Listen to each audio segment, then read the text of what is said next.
Hello everyone, this is Kumar Pranjal और आज हम लोग कवर करेंगे नंबर सिस्टम का रियल नंबर का वीडियो नंबर 2, जिसमें हम डिस्कस करेंगे रेशनल नंबर के बारे में। तो चलिए शुरू करते हैं। रेशनल नंबर क्या होता है हमारे? The number of the form P by Q where P and Q are integer and Q should not equal to 0 are known as rational number. मतलब आप बोलोगे कि सर कुछ समझ में नहीं आया, इसको थोड़ा क्लियर करो। तो चलिए इसको क्लियर करते हैं। क्या बोल रहा है यहाँ पे कि हमारा पी बाई क्यू के फॉर्म में होना चाहिए नंबर, है कि नहीं। जहाँ पे हमारा मतलब पी बाई क्यू के फॉर्म में बोलने से मतलब हमारा क्या है कि हमारा न्यूमरेटर बाई डिनोमिनेटर के फॉर्म में होना चाहिए। यहाँ पे हमारा न्यूमरेटर पी को रिप्रेजेंट कर रहा है और डिनोमिनेटर क्यू को रिप्रेजेंट कर रहा है। मतलब कि अगर न्यूमरेटर में कोई नंबर होना चाहिए और डिनोमिनेटर में अपना कोई नंबर होना चाहिए। तो जैसे कि हमें कोई एग्जांपल ले लेते हैं, जैसे कि 3/5, 3/7। तो जैसा कि आप देख सकते हैं कि न्यूमरेटर में कोई नंबर है और डिनोमिनेटर में कोई नंबर है कि नहीं। तो ये अपना पी वाई क्यू के फॉर्म में हो गया। उसके बाद हम एक और एग्जांपल ले लेते हैं। मतलब एग्जांपल नहीं, सबसे पहले हम देखते हैं यहाँ पे the number of the form P by Q where P and Q are integer. P and Q क्या होना चाहिए? इंटीजर। मतलब कि न्यूमरेटर और डिनोमिनेटर अपना क्या होना चाहिए? इंटीजर होना चाहिए, कि नहीं। तो 3 भी अपना इंटीजर है यहाँ पे और 7 भी अपना इंटीजर है। तो हम यहाँ से क्या बोल सकते हैं कि अपना 3/7 एक रेशनल नंबर है कि नहीं। उसके बाद अगर यहाँ पे बोल रहा है कि पी और क्यू इंटीजर होना चाहिए, तो क्या हम 3/7 को -3/7 लिख सकते हैं? हाँ, लिख सकते हैं। -3 भी अपना एक इंटीजर है और 7 भी अपना एक इंटीजर है कि नहीं। उसके बाद एक और एग्जाम्पल ले लेते हैं, -4/5। तो -4/5 में आप देख सकते हैं कि -4 भी अपना इंटीजर है। पहले तो देखते हैं पी वाई क्यू के फॉर्म में है कि नहीं, मतलब अपना न्यूमरेटर बाई डिनोमिनेटर के फॉर्म में है कि नहीं। न्यूमरेटर बाई डिनोमिनेटर के फॉर्म में है। उसके बाद देख लेते हैं कि अपना पी और क्यू इंटीजर है कि नहीं, मतलब न्यूमरेटर और डिनोमिनेटर इंटीजर है कि नहीं। तो हम देख सकते हैं कि -4 भी अपना इंटीजर है और 5 भी अपना इंटीजर है। उसके बाद आप यहाँ पे देख सकते हैं the number of the form P by Q where P and Q are integer and Q should not equal to 0। Q should not equal to 0 मतलब कि अपना डिनोमिनेटर 0 नहीं होना चाहिए, डिनोमिनेटर 0 नहीं होना चाहिए। तो यहाँ पे 5 हमारा 0 नहीं ना, डिनोमिनेटर 0 नहीं है। यहाँ पे भी अपना डिनोमिनेटर 0 नहीं है। तो ये दोनों अब हमारे क्या हो गए हैं? रेशनल नंबर हो गए हैं, क्योंकि ये तीनों क्राइटेरिया को पी वाई क्यू के फॉर्म में होना चाहिए, पी और क्यू इंटीजर होना चाहिए और क्यू 0 नहीं होना चाहिए। तो इन तीनों क्राइटेरिया को फुलफिल कर रहा है, इसलिए ये दोनों अपना रेशनल नंबर हो गया है। तो हमें क्या करते हैं, अब एक और एग्जांपल ले लेते हैं, है कि नहीं। 0। तो क्या हमारा 0 को हम पी वाई क्यू के फॉर्म में लिख सकते हैं? हाँ, लिख सकते हैं। 0 को हम 0/1 लिख सकते हैं, है कि नहीं। तो 0 को 0/1 लिख सकते हैं, पी वाई क्यू के फॉर्म में हो गया। उसके बाद सेकंड कंडीशन क्या बोल रहा है कि पी और क्यू इंटीजर होना चाहिए, मतलब अपना न्यूमरेटर में 0 है वो इंटीजर होना चाहिए। तो इंटीजर है, हाँ है। अपना डिनोमिनेटर में क्या है? 1 है, तो 1 अपना इंटीजर है, हाँ है। तो सेकंड क्राइटेरिया को फुलफिल कर रहा है। उसके बाद अपना देख लेते हैं थर्ड क्राइटेरिया क्या बोल रहा है, Q should not equal to 0। तो क्यू अपना क्या है? क्यू किस चीज़ को रिप्रेजेंट कर रहा है? डिनोमिनेटर को।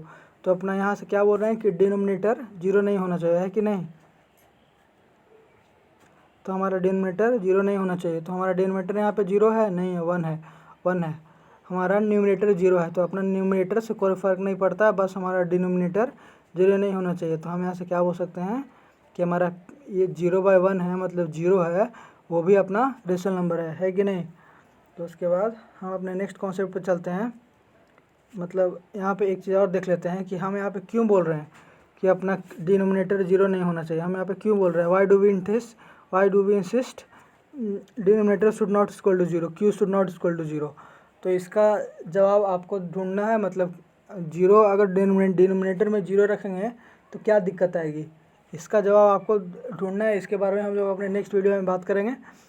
तो तब तक के लिए आप इसका मतलब अगर जवाब मिल जाए तो आप कमेंट सेक्शन में लिख सकते हैं। अगर रेशनल नंबर समझने में कोई दिक्कत आ रहा है या फिर कोई डाउट रह गया है तो आप उसको भी कमेंट सेक्शन में लिख सकते हैं। उसके बाद हम लोग चलते हैं अपने नेक्स्ट स्लाइड पे, जो कि है कि जैसे हमारे पास कोई बैग है हमारे पास, उसमें मैंने क्या किए कि सारे रेशनल नंबर को ला के रख दिए। रेशनल नंबर को जैसे कि जिसको हम पी बाई क्यू के फॉर्म में लिख सकते हैं, और पी और क्यू अपना इंटीजर है और क्यू 0 नहीं है। तो जितने भी वैसे रेशनल नंबर है, जैसे कि -6/1 पी बाई क्यू के फॉर्म में यहाँ पे पी और क्यू इंटीजर है और Q should not equal to 0, जैसे कि -6/1 -5/1 -4/1 -3/1 0 1/1 2/1 3/1 4/1 ऐसे ही बहुत सारे होंगे वैसे। और जैसे कि 2/3 -4 है, और भी नंबर होंगे जिनको हम पी वाई क्यू के फॉर्म में लिख सकते हैं। मतलब कि जितने भी नंबर हैं जिनको हम पी वाई क्यू के फॉर्म में लिख सकते हैं, मतलब हमारे रेशनल नंबर है और पी और क्यू इंटीजर होना चाहिए और क्यू 0 नहीं होना चाहिए। तो इस कंडीशन को जितना भी नंबर फुलफिल कर रहा है, मतलब हमारा जितना भी रेशनल नंबर है उन सबको मैंने इस बैग में ला के रख दिए हैं कि नहीं। उसके बाद मैं क्या एक सवाल पूछ रहा हूँ, ध्यान दीजिए थोड़ा, कि जैसे मेरे पास मैं क्या पूछ रहा हूँ कि क्या इस बैग में सारे नेचुरल नंबर आ जाएंगे। मतलब कि जैसे कि मैं कोई नेचुरल नंबर लेता हूँ, जैसे कि मैं कोई नेचुरल नंबर लेता हूँ 2, तो क्या हम 2 को पी वाई क्यू के फॉर्म में लिख सकते हैं, न्यूमरेटर बाय डिनोमिनेटर के फॉर्म में लिख सकते हैं।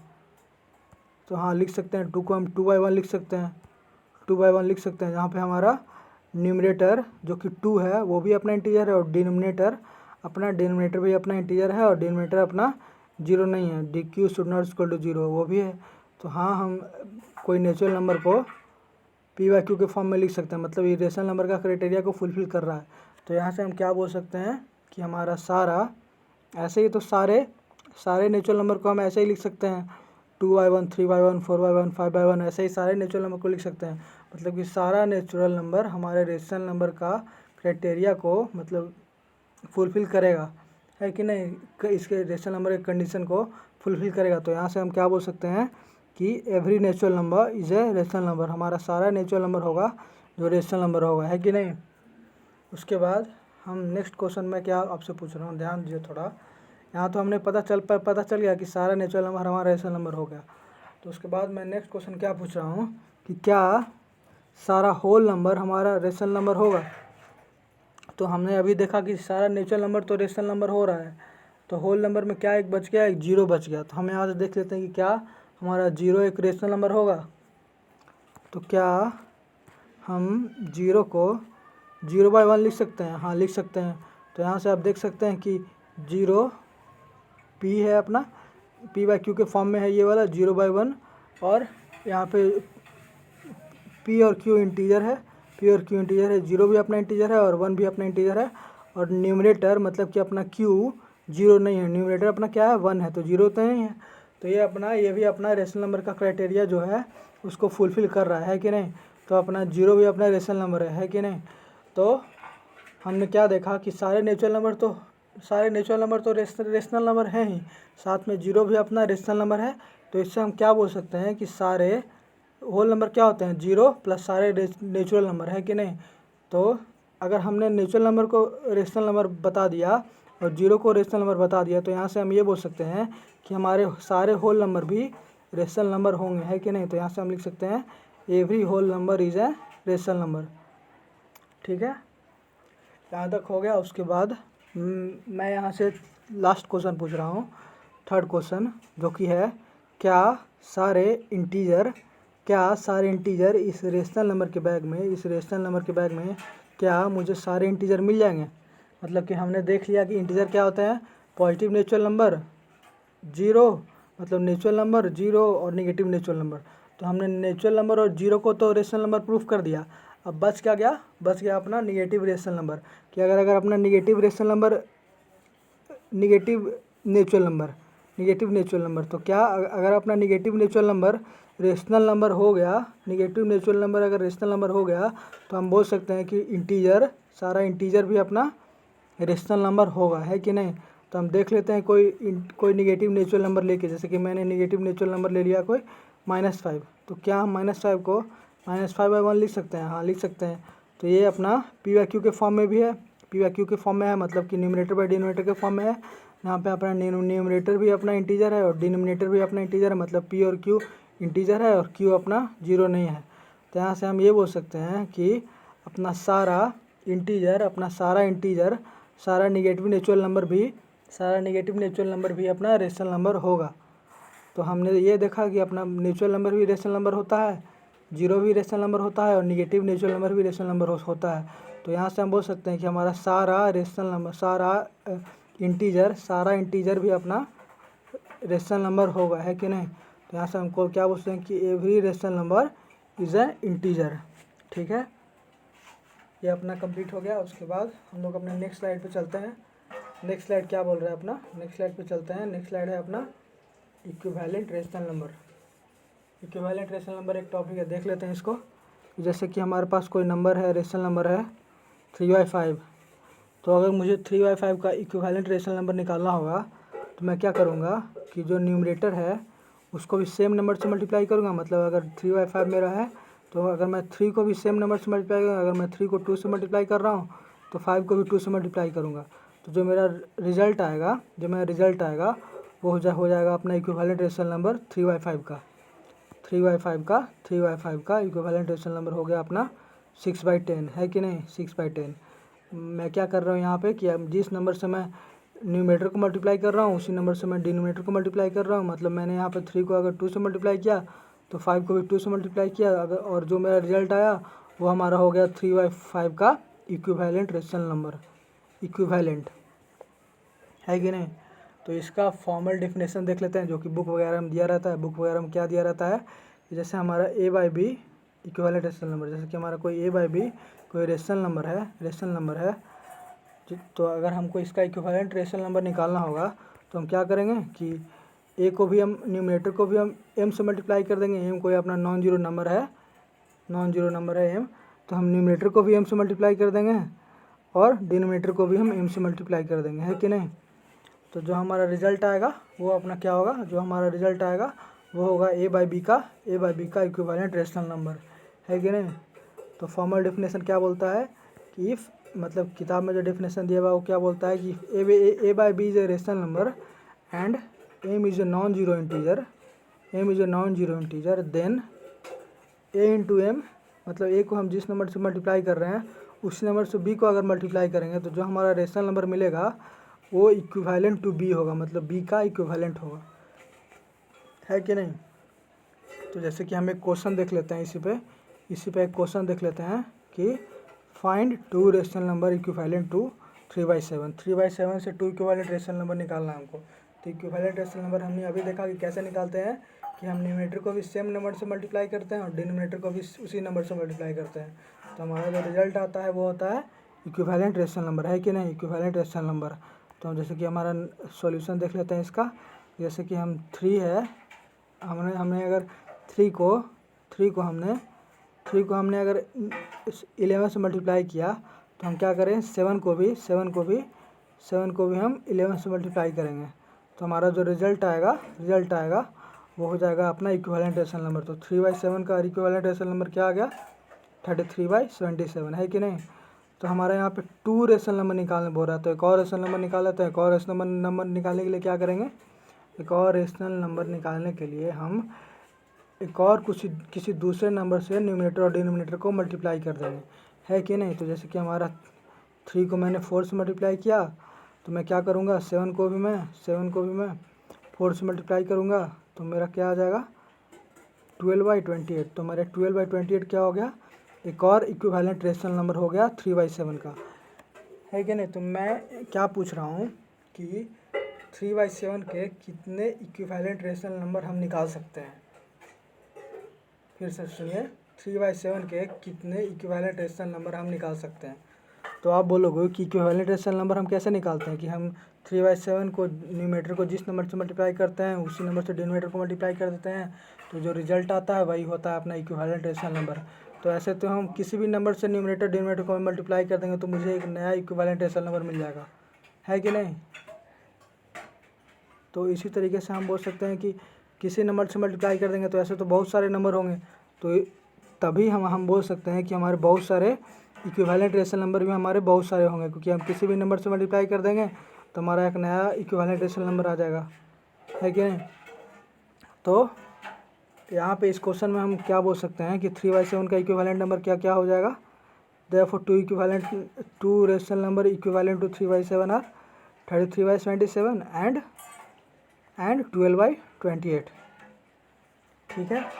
उसके बाद आपको एक होमवर्क देता हूँ कि आपको, मतलब होमवर्क दे देंगे हम लोग। अभी हम लोग एक चीज़ देख लेते हैं कि हम रेशनल नंबर को नंबर लाइन पर रिप्रेजेंट कैसे करेंगे। रेशनल नंबर को नंबर लाइन पर रिप्रेजेंट कैसे करेंगे। हमने पिछले वीडियो में अपने देखा था, हमने नेचुरल नंबर को नंबर लाइन पर रिप्रेजेंट कर लिया था, होल नंबर को नंबर लाइन पर रिप्रेजेंट किया था, इंटीजर को भी हमने नंबर लाइन पर रिप्रेजेंट किया था। इस वीडियो में हम लोग देखेंगे कि हम रेशनल नंबर को नंबर लाइन पर रिप्रेजेंट कैसे करेंगे।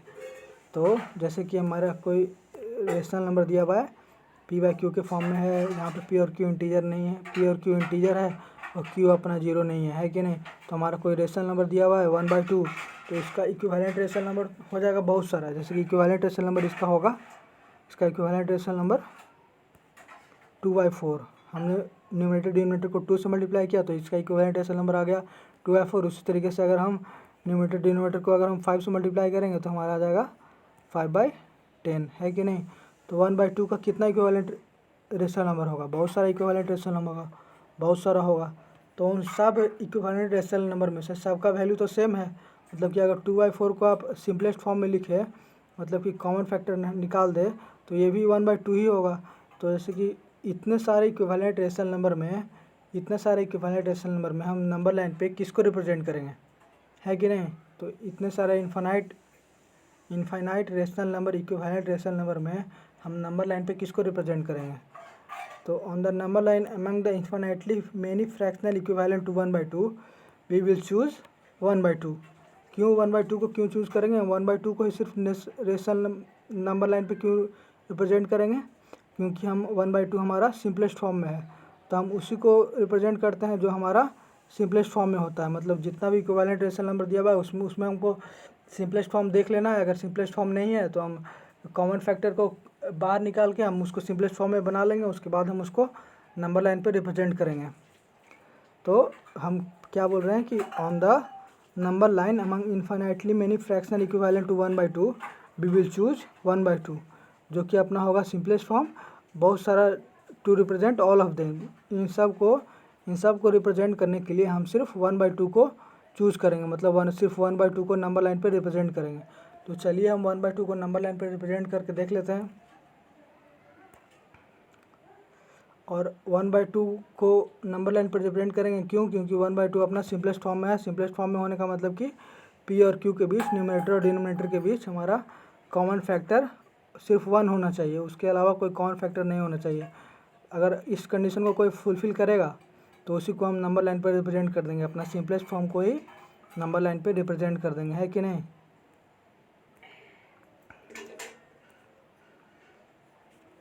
तो चलिए 1/2 को नंबर लाइन पर रिप्रेजेंट करते हैं।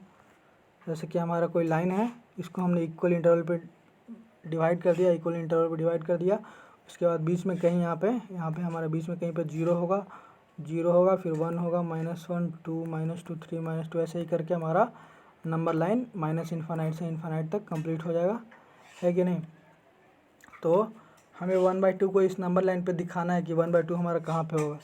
तो 1/2 क्या होता है, 1/2 हमारा होता है आधा, 1 का आधा। तो हम क्या करेंगे, 1 को आधा कर देंगे, मतलब हमारा ये वाला जो पोर्शन है इसको हम क्या करेंगे, हाफ़ कर देंगे। इसको हम हाफ़ कर देंगे, तो हमने क्या किया, इसको हमने हाफ़ कर दिया, इसको हमने हाफ़ कर दिया, है कि नहीं। इसको हमने हाफ़ किया तो जो हमारा ये वाला पॉइंट होगा, ये वाला पॉइंट होगा, ये वाला पॉइंट होगा, ये वाला जो हमारा पॉइंट होगा, यही हमारा कितना हो जाएगा 1/2, है कि नहीं। यही हमारा हो जाएगा 1/2। तो हमने रेशनल नंबर को नंबर लाइन पर रिप्रेजेंट करना देख लिया। उसके बाद हमारा नेक्स्ट टॉपिक क्या है कि हम दो रेशनल नंबर के बीच हम कोई रेशनल नंबर एक रेशनल नंबर निकालते हैं। जैसे कि हमारा एक हम क्वेश्चन देख लेते हैं, find one rational number between the rational number 1 and 2। Find one rational number between the rational number 1 and 2। 1 and 2 के बीच हमारा एक रेशनल नंबर निकालना है। तो हम एक रेशनल नंबर कैसे निकालेंगे, हम एक रेशनल नंबर निकालने के लिए क्या करेंगे, 1 और 2 का एवरेज ले लेंगे, 1 और 2 का एवरेज ले लेंगे। 1 और 2 का एवरेज ले लेंगे तो क्या होगा, एवरेज कैसे लेते हैं, 1 + 2 / 2, है कि नहीं। तो हमारा एवरेज क्या आ जाएगा, 1 + 2 हमारा हो गया 3 और डिनोमिनेटर हो गया 2, तो 3/2। तो हमारा एवरेज 1 और 2 का एवरेज क्या हो गया, 3/2। तो हम यहाँ पे देख सकते हैं कि 1 और 2 के बीच हमारा रेशनल नंबर क्या आ जाएगा, 1 और 2 के बीच हमारा रेशनल नंबर क्या आ गया, 3/2, है कि नहीं। तो जैसे हमने यहाँ पे 1 और 2 के बीच एक रेशनल नंबर निकाला। अगर मुझे 1 और 2 के बीच 2 रेशनल नंबर निकालना रहे, या फिर और बहुत सारे मतलब और 2, 3, 4 रेशनल नंबर निकालना रहे, तो हम कैसे निकालेंगे कि जैसे हमने यहाँ पे 1 और 2 के बीच हमें रेशनल नंबर निकालना था, 1 और 2 के बीच हमें रेशनल नंबर निकालना था, तो हमने 1 और 2 का क्या किया, एवरेज ले लिया, 1 और 2 का एवरेज ले लिया। वैसे ही अगर मुझे 1 और 2 के बीच और रेशनल नंबर निकालना है, तो हम क्या करेंगे, फिर से उसके बीच जो नंबर आएंगे उनका भी एवरेज ले लेंगे। तो इस बार क्या करेंगे, हम 1 और 3/2 का एवरेज ले लेंगे, है कि नहीं। उसके बाद क्या करेंगे, और रेशनल नंबर निकालना होगा तो 3/2 2 का एवरेज ले लेंगे। तो फिर हमारा कोई रिजल्ट आएगा, अगर और रेशनल नंबर निकालना होगा तो उस रिजल्ट का और 3/2 का फिर से एवरेज ले लेंगे, है कि नहीं। तो हमारा एक और रेशनल नंबर आ जाएगा, है कि नहीं। तो अगर मुझे और रेशनल नंबर निकालना होगा तो हम क्या करेंगे, कोई भी मतलब 1 और 2 के बीच कोई भी 2 रेशनल नंबर का हम एवरेज ले लेंगे, है कि नहीं। अगर मुझे 1 और 2 के बीच एक और रेशनल नंबर निकालना होता तो मैं 3/2 और 1 का एवरेज ले लेता फिर से, तो मुझे एक और इन दोनों के बीच एक और रेशनल नंबर मिल जाता, जो कि 1 और 2 के बीच तो हो गया ही, है कि नहीं, 1 और 2 के बीच हो गए। उसके बाद आपको एक क्वेश्चन देते हैं, मतलब एवरेज से ही आपको एक क्वेश्चन देते हैं जिसको आपको एवरेज मेथड से ही सॉल्व करना है, जैसे कि फाइंड 5 रेशनल नंबर बिटवीन 4 और 5। तो इसको आपको एवरेज से ही सॉल्व करना है, एवरेज से ही सॉल्व करके आपको कमेंट करना है इसका आंसर, है कि नहीं। और मैं क्या बोल रहा हूँ कि सबका आंसर अलग अलग हो सकता है। स्लाइड पे जाते हैं, नेक्स्ट स्लाइड हमारा क्या है, find 9 rational number between find 9 rational number between the rational number 2/5 and 3/5। जैसे कि हमने अभी पिछले स्लाइड में देखा था कि अगर कोई 2 रेशनल नंबर के बीच मुझे रेशनल नंबर निकालना है तो हम एवरेज लेते थे। तो बार बार अगर मुझे बहुत सारे रेशनल नंबर 2 रेशनल नंबर के बीच बहुत सारे रेशनल नंबर निकालने रहे, तो क्या हम बार एवरेज लेते रहेंगे, एवरेज लेंगे बार, जैसे कि इसका एवरेज लेंगे, इसका एवरेज लेंगे, उसके बाद जो रिजल्ट आएगा फिर उन दोनों का एवरेज लेंगे, उसके बाद फिर से जो उसका रिजल्ट आएगा फिर उन दोनों का रिजल्ट लेंगे। तो ऐसे हम अगर मुझे बहुत सारे रेशनल नंबर निकालना रहेगा 2 रेशनल नंबर के बीच, तो ऐसे करते करते तो बहुत टाइम लग जाएगा, है कि नहीं। तो इसके लिए एक और तरीका है, सेकेंड मेथड है अपना। सेकेंड मेथड क्या है कि जैसे कि हमारा क्या करना है कि 9 रेशनल नंबर निकालना है, find 9 rational number between 2/5 and 3/5, 2/5 और 3/5 के बीच 2/5 और 3/5 के बीच हमारा 9 रेशनल नंबर निकालना है। तो हम क्या करेंगे, 2/5 का इक्विवेलेंट रेशनल नंबर निकालेंगे। इक्विवेलेंट रेशनल नंबर कैसे निकालेंगे, 2 को जिस नंबर से मल्टीप्लाई करेंगे, अगर हम 2 को 10 से मल्टीप्लाई कर रहे हैं तो 5 को भी हम 10 से मल्टीप्लाई करेंगे, है कि नहीं। तो हमारा क्या मिल जाएगा, 20/50, है कि नहीं। उसी तरीके से हम 3/5 का भी इक्विवेलेंट रेशनल नंबर निकालते हैं। जैसे कि हमारा 3/5 है, तो हम अगर 3 को 10 से मल्टीप्लाई कर रहे हैं तो हम 5 को भी 10 से मल्टीप्लाई करेंगे, तो हमारा क्या हो जाएगा, इक्विवेलेंट रेशनल नंबर आ जाएगा 3/5 का 30/50।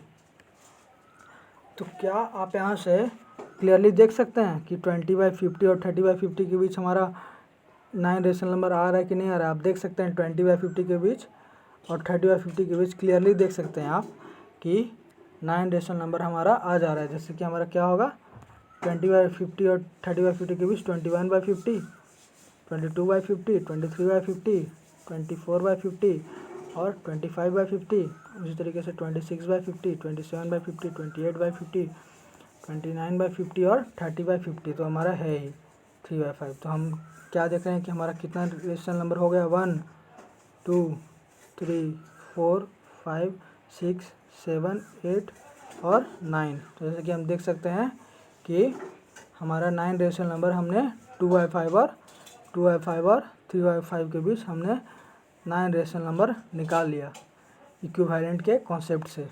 तो हमने यहाँ पे क्या किया कि जैसे 2/5 को हमने 10 से मल्टीप्लाई किया, तो मैं 5 को भी मैं 2 को अगर 10 से मल्टीप्लाई किया तो 5 को हम 10 से मल्टीप्लाई करेंगे, तो इससे हम सबसे पहले इक्विवेलेंट रेशनल नंबर निकाल लेंगे। उस तरीके से 3/5 का भी हम इक्विवेलेंट रेशनल नंबर निकाल लेंगे। लेकिन यहाँ पे एक बात का ख्याल रखेंगे कि हमारा जैसे कि हमने 2 को 10 से मल्टीप्लाई किया तो 3 को भी क्यों 10 से मल्टीप्लाई किया? 3 को भी 10 से मल्टीप्लाई इसलिए किया क्योंकि हमारा डिनोमिनेटर क्या चाहिए, 50 चाहिए। डिनोमिनेटर इसका भी 50 चाहिए और इसका भी 50 चाहिए, तभी तो हम आसानी से देख लेंगे कि हमारा 9 रेशनल नंबर आ रहा है कि नहीं आ रहा है कि नहीं। तो हम अपने सिंप्लिसिटी के लिए डिनोमिनेटर सेम करेंगे, मतलब हम उसी नंबर से मल्टीप्लाई करेंगे जिसमें हमारा डिनोमिनेटर दोनों का सेम आ जाए, है कि नहीं। डिनोमिनेटर दोनों का सेम आ जाए। अगर उसके बाद डिनोमिनेटर सेम करने के बाद तो हम क्लियरली देख ही सकते हैं कि हमारा कितना रेशनल नंबर इन दोनों के बीच आ रहा है। अगर उतना रेशनल नंबर नहीं आएगा तो फिर से हम उसका इक्विवेलेंट रेशनल नंबर निकालेंगे और इक्विवेलेंट रेशनल नंबर निकाल के फिर इसी प्रोसेस को हम फॉलो करेंगे, है कि नहीं। तो मैं क्या कर रहा हूँ, आपको एक टास्क दे रहा हूँ जिसको आपको इक्विवेलेंट रेशनल नंबर के कॉन्सेप्ट से निकालना है। तो जैसे कि मैं क्या बोल रहा हूँ, find 15 rational number between 7/2 and 15/4। तो आप यहाँ पर देख सकते हैं कि इसका डिनोमिनेटर और इसका डिनोमिनेटर अलग अलग है कि नहीं, अलग अलग है दोनों का डिनोमिनेटर। तो हम क्या करेंगे कि इक्विवेलेंट रेशनल नंबर निकालेंगे और इक्विवेलेंट रेशनल नंबर निकालते वक्त हम ख्याल रखेंगे कि इक्विवेलेंट जो रेशनल नंबर हमारा आए उसका डिनोमिनेटर सेम हो। तो ये आपका हो गया टास्क। तो इतना करने के बाद आप एनसीईआरटी का एक्सरसाइज 1 बिल्कुल आसानी से कर सकते हैं, है कि नहीं। तो इसके बाद हम लोग मिलते हैं नेक्स्ट वीडियो में जहाँ पे हम लोग डिस्कस करेंगे रेशनल नंबर के बारे में। तो वहाँ पे हमारा रेशनल नंबर कंप्लीट हो गया।